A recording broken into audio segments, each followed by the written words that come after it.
Le Toki, t'as tout. T'inquiète, il a le... Ah mais moi j'ai pas d'inspi les gars, faut que je m'énerve là. Je te dis, il y a que ça ici. Tu m'énerves pas, tu parles pas ici gros. Ouais là vous êtes pas en immersion les gars, wesh, Aloha News. Vous êtes des journalistes d'investigation ou pas? Faut rentrer dedans les gars, vous êtes pas dans le délire. Là vous êtes pas dans le délire les gars. Vous posez pas les bonnes questions, tout ça, t'as capté? Vraiment, vraie interview, petit chauffe là. Même toi faut que tu... Non, comme... Hey, Limsa, je suis né le 4 décembre, puis ma naissance, je côtoie tout un tas de chansons. Je viens de le nez d'ASB du 936, je sais que tu le sais connard, je le répète dans chaque chanson. Je veux du caviar, pas du pain 6 mois, je vais être le boss pour toujours pète le parrain 6 mois. J'ai regardé 3-4 films de Yakuza, je voulais me faire tatouer un dragon parrain chinois. Quand je me réveille j'ai le barreau, nos petites meufs elles deviennent paro. Elles veulent quitter la thèse, partir en week-end à Rome comme Etienne Dao. Frérot, nous s'en bat des tours qu'on s'est fait, je compte plus les drames et les coups qu'on s'est... Ici on est à la cité Emmaüs à Aulnay-sous-Bois, la cité où j'ai grandi, la cité où tu peux me trouver de temps en temps, tu vois. Ouais. De temps en temps je suis ici, tu vois. Et qu'est-ce que ça représente ces cités pour toi? Ouais, ça représente des souvenirs, ça représente ma jeunesse, ça représente toute une partie de ma vie, ça représente beaucoup de choses, l'environnement dans lequel j'ai grandi aussi. Les premières fois que j'ai rappé, ça représente énormément de choses. Franchement, ce qui m'a manqué quand j'étais jeune, c'est des infrastructures pour voir autre chose qu'ici, tu vois. Là, Aulnay-sous-Bois, là, donc on est aux Emmaüs. T'es à 20 minutes de la gare d'Aulnay, qui est elle-même à une demi-heure de Paris. Ça veut dire, moi, jusqu'à peut-être mes 15-16 ans, quand j'avais jamais bougé d'ici, je pensais qu'ici, c'était le vrai monde, que c'était ça la vérité. Que notre manière de penser ici, c'est les limites de ce qu'on peut penser. Si tu penses pas comme les gens d'ici, t'es un mec bizarre ou t'es étrange. Alors qu'en vérité, il y a plein d'autres endroits, il y a plein de gens différents. Et après, chacun peut se faire son avis sur le bien, le mal. Avant de voir autre chose, tu peux pas le savoir, tu vois. Il y a l'école, mais l'école, t'es avec tes semblables. On est tous pareils. Et ouais, moi, ce qui m'a manqué, je pense, quand j'étais jeune, des trucs que je remarque le plus en grandissant, c'est que pendant longtemps, j'ai été enfermé dans ce petit truc, tu vois. C'est pour ça qu'on appelle ça un ghetto, en vrai. C'est parce qu'on reste que entre nous et on voit pas ce qui se passe autre chose. Ici, voilà, il y a un centre commercial à côté. Si tu veux te faire tes courses, il y a tout ce qu'il faut pour survivre. Mais il n'y a vraiment rien pour t'épanouir, pour voir autre chose que la cité, en vérité. Et moi, je pense que c'est ça qui m'a manqué. Ton Macron, ça va leur foutre la haine de dingue. Là, attention. Moi, je l'ai mis aussi, fils de pute. Voilà, j'ai plus de poches que de... Voilà, mes poches, elles sont remplies de rien en plus. Il n'y a que le bras qui restait comme ça. Putain, tu mens, bâtard. Voilà, biscuit de condition. Macron. Tu as donné à Macron là-bas. Wesh. Macron, il s'est mis à fumer. Elle fout mon vide là. C'est lui le grossiste. C'est lui le grossiste. C'est lui, il nous ramène de la cave. Quartier. C'est vraiment On voit le feu, je prends la merde. dernière repas. Si t'arriveras. Le grand boss. L'urgence, on vit dans l'urgence. L'urgence, elle est sociale. Faut qu'on s'en sorte. Faut qu'on sorte d'ici, là. Ouais, c'est pas, on n'est pas à plaindre de fou non plus, tu vois. Tous les jours on dit alhamdoulilah, tu vois, on n'est pas, donc on n'a pas dehors, on n'est pas... On a à manger, on a à boire. On a un peu à manger, on a à boire, on a où dormir, où se laver, ou tu vois. Déjà c'est bien, les gens, ils n'ont pas cette chance là. Ouais. Ici, donc là on vit dans un pays développé en Occident, on est dans le bas de l'échelle, tu vois, nous on est dans la survie, on est dans la survie. Et on a envie de vivre. Tu regardes où est-ce qu'on vit, regarde ce qu'on a, c'est obligé. Mais là Regarde. ils sont pas obligés, tu vois. Là ils sont bien. Ils sont bien. Tant mieux pour eux, tu vois. Bah. Il y en a d'autres, ils sont moins bien. Du coup, il faut qu'ils se débrouillent quand même à côté. On a envie de vivre comme tout le monde. Nous aussi on a la télé, on voit les gens comment ils vivent, on voit ce qui se passe à l'extérieur. On est comme tout le monde. On veut la même chose. Alors dans notre quotidien, ça peut pas se manifester, mais on a le droit à une belle vie nous aussi. Nous aussi les mecs de cette on a envie de voyager, nous aussi on a envie de sortir, nous aussi on a envie de kiffer notre vie, tu vois. On n'a pas que envie de rester en bas de chez nous, de fumer des ouinges, on a envie de vivre comme tout le monde. Et on y a droit. Ouais, Saint-Étienne. Ils sont en train de tirer. Attends, tourne la caméra vers lui. Tourne la caméra vers lui. Qu'est-ce que tu racontes, JP là? Qu'est-ce que tu racontes là? Lui, c'est JP. Un ancien. Supporter de Saint-Étienne. Supporter de Saint-Étienne, lui. Il est pour Saint-Étienne, c'est un Stéphanois. Saint-Étienne sur ses Ah, dedans, à côté. Ça, personne n'en a rentré. Pour moi, dans les quartiers, en tout cas dans celui dans lequel j'ai grandi, la solidarité, elle se manifeste par les petits trucs du quotidien, tu vois, si tu vois, c'est cliché, mais si tu vois une daronne avec des courses, tu vas l'aider. Tout le monde se dit bonjour, tu vois, c'est pas le cas partout dans Paris. Tu vois, dans Paris, les gens, ils se regardent pas, ils se méprisent, ici, tout le monde se dit bonjour.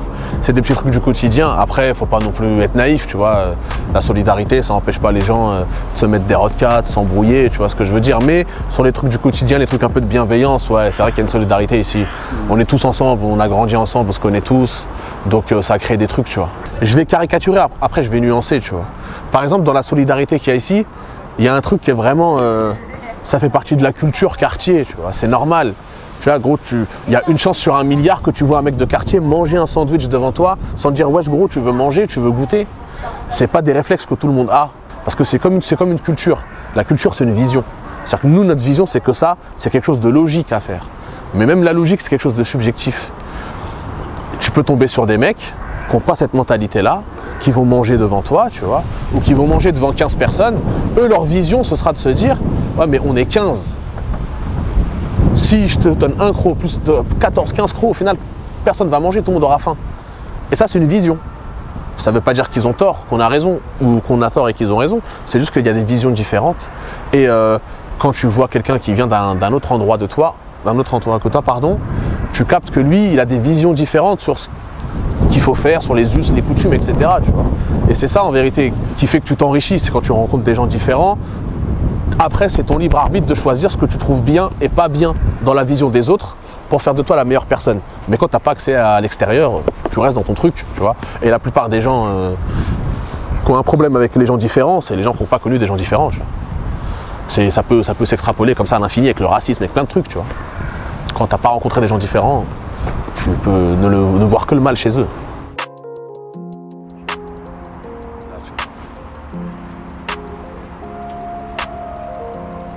Moi je suis pas parisien, je suis un banlieusard. Bah ouais, quand tu es sur Paname, tu vois le regard des gens, que t'es pas un mec de Paname, tu vois, t'es pas un parisien. Il y a des banlieusards. Par exemple, tu vas dans une autre ville, tout de suite on va savoir que t'es un mec de Paname, tu vois. Ouais. Tu vois, même dans un autre pays, on va savoir que t'es un mec, tu viens de Sefran et on va te dire même que t'es un parisien, tu vois. Ouais. Mais quand t'arrives à Paris même, toi-même t'es un parisien, t'arrives à Paris même, les mecs ils te considèrent même pas comme un parisien.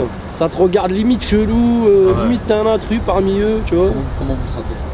Dans le regard, dans l'attitude. Tu es maintenant, gros. Au début, tu le prends mal et après, au bout d'un moment, après, tu finis par t'habituer, hein, parce que tu vis avec ce système-là, en fait. C'est comme ça, frère.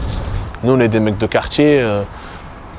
Pour les gens de la campagne, par exemple, qui nous voient que à la télé, on est des monstres. Tu vois, on est là, pour eux, là, ça devrait tirer. Voilà, tu vois ce que je veux dire. C'est deux France qui se connaissent pas, en vérité. C'est deux France qui se connaissent pas, tu vois. La France des quartiers. Tu viens de Paris. Gros, même quand tu dis aux gens tu viens de Paris, les gens ils vont te dire ah non, mais toi tu viens pas de Paris, tu viens de la banlieue parisienne. T'as capté? De Paris, ouais, c'est vrai. Gros, ça veut dire déjà direct on te catalogue. Direct on te met dans ta tête que t'es pas un mec de Paris, toi. T'es un mec de Paris, mais t'es de la banlieue. Tu vois? C'est deux choses différentes. Alors que Paname, c'est Paname, frère. Y'a pas de t'es un mec de la banlieue, t'es un. Je sais pas quoi, frère. On est tous pareils, frère. C'est la même merde, on habite tous à Paris. Après, c'est eux, ils ont fait en sorte de diviser les gens, en gros, tu vois.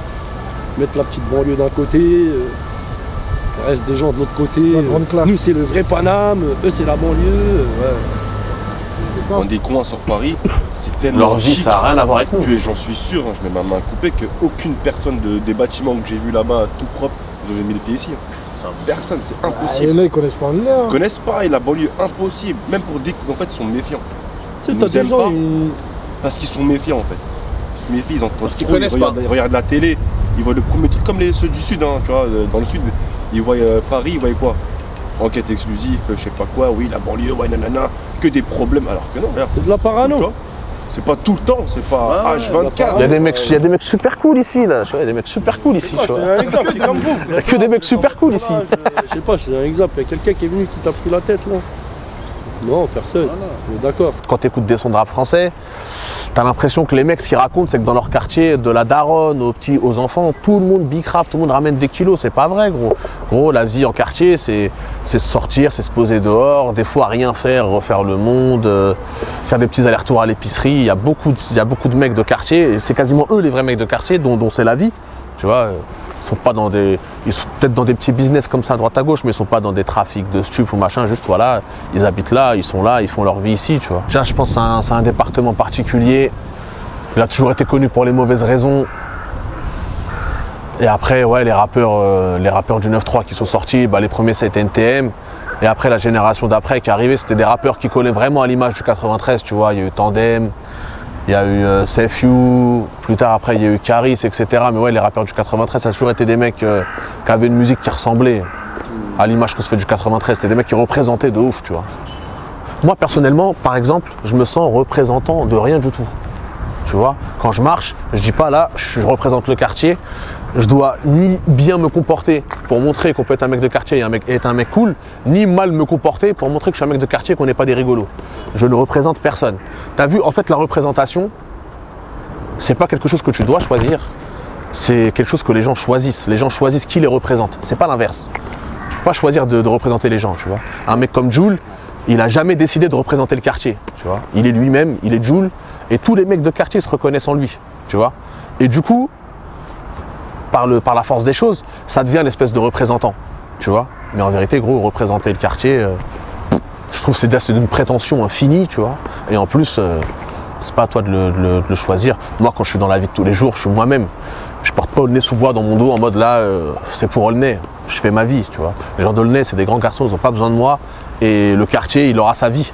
T'as vu, nous, on va tous mourir. Je crois que, désolé de te spoiler la fin du film, on va tous mourir. Cette cité, elle existera toujours. Il y aura des nouvelles générations. Comme nous, on avait des anciens.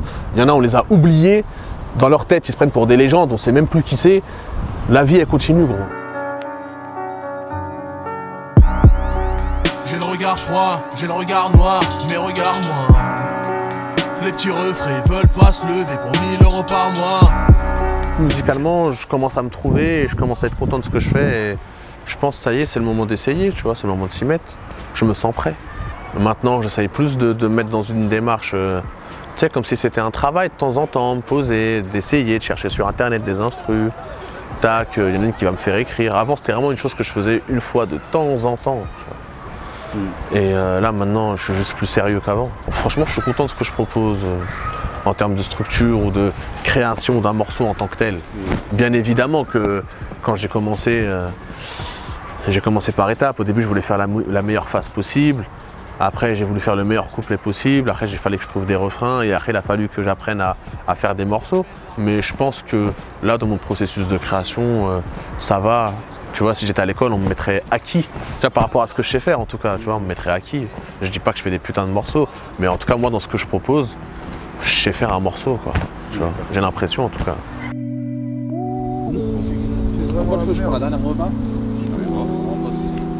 Tu sais, l'amour, ça se manifeste de 1000 manières, tu vois. Tu sais, quelqu'un qui te dit je t'aime, c'est pas un gage qui t'aime vraiment, tu vois. Il y a des actes aussi qui peuvent le prouver. Moi, en tout cas, pendant mon enfance, mon adolescence, je me suis senti aimé par mes frérots, par ma famille, franchement, j'ai pas ressenti le manque d'amour, tu vois. C'est pudique, tu vois, mais j'ai reçu énormément d'amour, moi. Ouais. Ah ouais, on va pas se dire, hey, il dit des je t'aime. T'as capté ou pas? Voilà. ASB, dans ta gare, y'a toujours 5-6 car la rébou. Posté à l'arrêt de bus, y'a trop de bruit, les keufs leur crient tous barrez-vous. ASB, fini l'époque des survêtes, cause la barre est book. Si un touriste demande l'euro tunisien du coin, lui dit ah t'es casse pas mi bou.